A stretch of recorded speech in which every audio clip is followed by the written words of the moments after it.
छतरपुर में उप स्वास्थ्य केंद्र में महिला की मौत का मामला सामने आया, जहां पे डिलीवरी के बाद महिला की मौत हो गई है। महिला की डिलीवरी के वक्त उप स्वास्थ्य केंद्र में एक भी डॉक्टर मौजूद नहीं था।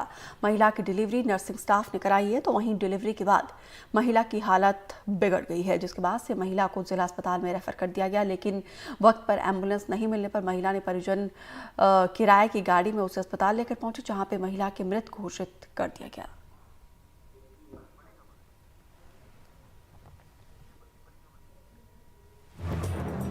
तो ये बड़ी खबर इस वक्त हम आपको दे रहे हैं, जहां पर देखिए कैसे स्वास्थ्य सेवाओं को लेकर लगातार प्रशासन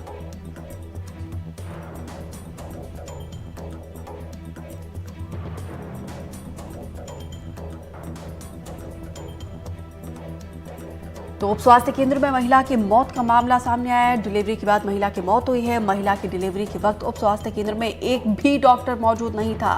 महिला की डिलीवरी नर्सिंग स्टाफ ने कराई, तो वहीं डिलीवरी के बाद महिला की तबीयत बिगड़ गई और उसकी मौत हो गई। ये प्रकरण मेरे संज्ञान में लाया गया था और जब मुझे पता चला कि ताजी में डेथ हुई है, तो मैंने नर्सिंग ऑफिसर को बुला के उनसे इस डेथ के बारे में जानकारी ली। तो नर्सिंग ऑफिसर द्वारा बताया गया कि वो महिला सुबह 9 बजे के आसपास प्राथमिक स्वास्थ्य केंद्र में भर्ती हुई थी। वहाँ पे उस समय हमारे डॉक्टर सियाराम वर्मा लीड पे थे, वो लीड पे थे। हमारी नर्सिंग ऑफिसर द्वारा उस महिला की जांच की गई। जांच करने के बाद उन्होंने ये पाया कि डिलीवरी होने वाली है। जांच करने के बाद वो महिला को उसका बीपी 140/90 था और उसके शरीर पर सूजन थी, तो उन्होंने उस महिला को तत्काल रेफर भी किया जिला अस्पताल और उसके बाद उसको रेफर करने के बाद उसको लेबर पेन स्टार्ट हो गए और वो डिलीवरी वहीं हो गई। वो जिला अस्पताल नहीं पहुंच पाई। अरविंद तिवारी ज्यादा जानकारी के साथ जुड़े हैं। अरविंद, चुनाव विधानसभा का हो, लोकसभा का हो, स्वास्थ्य एक बड़ा मुद्दा रहता है और जो भी की मूलभूत सुविधाओं में से एक है। लेकिन यहाँ पे देखिए, आजादी के 75 साल के बाद भी मूलभूत सुविधाओं के अभाव के चलते महिला की मौत हुई है। कोई पहला मामला नहीं है। मैं आपको बता दूं कि छतरपुर जिले में ये पहला मामला नहीं है कि अप्रैल से अभी तक इस प्रकार की 12 महिलाओं की मौत हो चुकी है, सिर्फ डॉक्टर ना मिलने की वजह से। ये एक मामला ऐसा है कि प्राइवेट, सरकारी में ही नहीं, प्राइवेट में ही बिना डॉक्टर के नर्स ही ऑपरेशन कर देती हैं। छतरपुर जिले में 40 डिलीवरी पॉइंट हैं, जिनमें से सिर्फ 5 महिला डॉक्टर हैं। अन्य पे डॉक्टर तो हैं, लेकिन सिर्फ में नाम मात्र के डॉक्टर हैं, वो जाते कभी नहीं हैं। आपको हम बता दें कि ये डिलीवरी पॉइंट हैं जो सिर्फ 40 में से शायद हैं 2-4 ही खुलते हों, जो तहसील लेवल के हैं वो ही खुलते होंगे। जो ग्रामीण क्षेत्रों के हैं वो तो बंद ही रहते हैं। जैसे कि एक हमने डिलीवरी पॉइंट का ये जायजा लिया। मैं ग्राम पंचायत कल्ली में जब गया तो वहां पे डिलीवरी पॉइंट में जो ये महिला है, जो महिला की मौत हो गई है वहां पे, उस महिला ने बताया कि जब मैं आई थी, जो उस महिला के पति ने बताया कि जब मैं यहाँ पे आई थी तो यहाँ पे ये चिकित्सालय बंद था, ये डिलीवरी पॉइंट बंद था, न तो डॉक्टर थी, न नर्स का कोई भी नहीं था।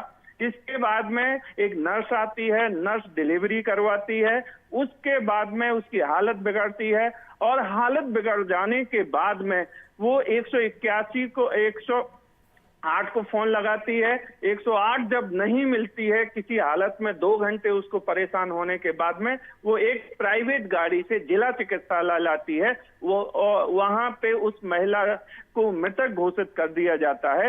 इस प्रकार का मामला पहला नहीं है। इसी प्रकार के मामले में कल शाम को एक और मामला आया था, जहां पे चंदला से एक महिला को डिलीवरी पॉइंट से आई और उसकी भी एक मौत हो गई है। अभी इसी हाल में ही इस प्रकार से जो ग्रामीण में स्वास्थ्य व्यवस्था है उसकी खस्ता हाल दिख रही है और ग्रामीण में खासतौर से न तो डॉक्टर जाना चाहता है और ना ही कोई वहां पे जाने के लिए पसंद कर। दूसरी एक और मैं बात बता दूं, यहाँ पे स्वास्थ्य सुविधाओं के नाम पे 4-4, 5-5 लोग हैं लेकिन उनका अल्टरनेट चलता है कि आज आप जाएंगे, आज आप जाएंगे, आज आप जाएं। जैसे 5 अधिकारी कर्मचारी हैं, चाहे वो सिस्टर हो, चाहे डॉक्टर हो, चाहे चपरासी हो, चाहे असिस्टेंट है, कोई भी हो, उनका अल्टरनेट चलता है। 7 दिन का जो वीक होता है वो 7 दिन में एक दिन जाते हैं, जबकि पर डे उनको जाना चाहिए। इस तरीके से स्वास्थ्य व्यवस्थाएं छतरपुर जिले में चल रही हैं। उनकी हालत तो इतनी खराब है कि लोग परेशान तो कुल मिलाकर अरविंद तिवारी, स्वास्थ्य व्यवस्था छतरपुर में वेंटिलेटर पर है। जिस तरीके से आपने कहा कि यहाँ का पूरा स्टाफ जो है आपस में उनका जिस तरीके से कोऑर्डिनेशन है कि आज आप जाएंगे, कल कोई और जाएगा, किसी का तो श्रेय होगा इनको, तभी तो ये नियमों को ताक में रखकर अपनी सेवाएं दे रहे हैं। और दूसरा सवाल ये है, जो विकास के दावे करते हैं और जो स्टिग्मा, जो कलंक यहाँ पर लगा है मौत का शासन प्रशासन के ऊपर, जिम्मेदारों का क्या कहना है इस पूरे मामले में? ये जो क्षेत्र है, जिस क्षेत्र की मैं बात कर रहा हूं, ये क्षेत्र मध्य प्रदेश के अध्यक्ष हैं BD शर्मा। इनका क्षेत्र आता है, यहां से उन्होंने लोकसभा चुनाव लड़ा है। जब इस प्रकार के और इनके पास से ये कई दफे होके आए हैं इस गांव में, लेकिन ना तो स्वास्थ्य व्यवस्थाएं सुधरी हैं और ना ही कुछ भी नहीं। एक और मैं बात बता दूं आपको कि यहाँ पे जिस तरीके से अल्टरनेट चलता है, ये अधिकारियों को पता है, कलेक्टर को पता है, सबको पता है, लेकिन उस पर कोई ध्यान नहीं देता है। सिर्फ अपना काम करता, अपने हिसाब से लोग चलते हैं कि हमें क्या करना है, हमें नेताओं की चापलूसी करना है, हमें नेताओं के साथ चलना है, हम यहाँ पे बरकरार रहें। जबकि ये जो गुप्ता जी हैं, जो हमारे जिला चिकित्सालय अधिकारी हैं, उनका कहना साफ साफ वो बता रहे हैं कि ना तो डॉक्टर हैं, ना कोई व्यवस्था है, ना कोई हमारी सुनता है। हम सिर्फ प्रशासन से कहते हैं तो वो कार्रवाई भी नहीं करते हैं। अच्छा, तो कुल मिलाकर यहाँ पे शासन प्रशासन की मिली भगत अगर सामने है, तो पूरा का पूरा सिस्टम अगर करप्ट है, तो लोग यहाँ पे वोट किस आधार पर देते हैं? अब उनकी मजबूरी है। जैसे खजुराहो लोकसभा में है, तो खजुराहो लोकसभा में वोटिंग के टाइम में विपक्ष था ही नहीं, कोई नहीं था, क्योंकि जो मीरा यादव का फॉर्म भरा गया था, जो कांग्रेस और सभी पार्टियों ने मिलकर उनको प्रत्याशी बनाया, उनका जो प्रत्याशी थी, उनको जो फॉर्म था वो रिजेक्ट हो गया था। इस वजह से सामने वाले को कोई मौका ही नहीं है कि हम किसको वोट दें। नहीं अरविंद, ये बताइए, ठीक है, अगर लोगों के पास ऑप्शन नहीं है, कम से कम वो अपनी हक के लिए अपनी आवाज को बुलंद तो कर सकते हैं ना। नेताओं के सामने किसी की आवाज नहीं उठती है, गांव में कोई भी हो। भाई गांव में एक एक दो दो उनके बड़े बड़े नेता। यही तो दुर्भाग्य है अरविंद, लोगों को अपनी ताकत का अंदाजा ही नहीं है। नेता कौन बनाते हैं? आम जनता ही, हम लोग ही उन्हें नेता बनाकर भेजते हैं। गांव में होता यह है कि किसी एक को नेता ने अपना आदमी बना दिया और वो व्यक्ति पूरे गांव को चलाता है।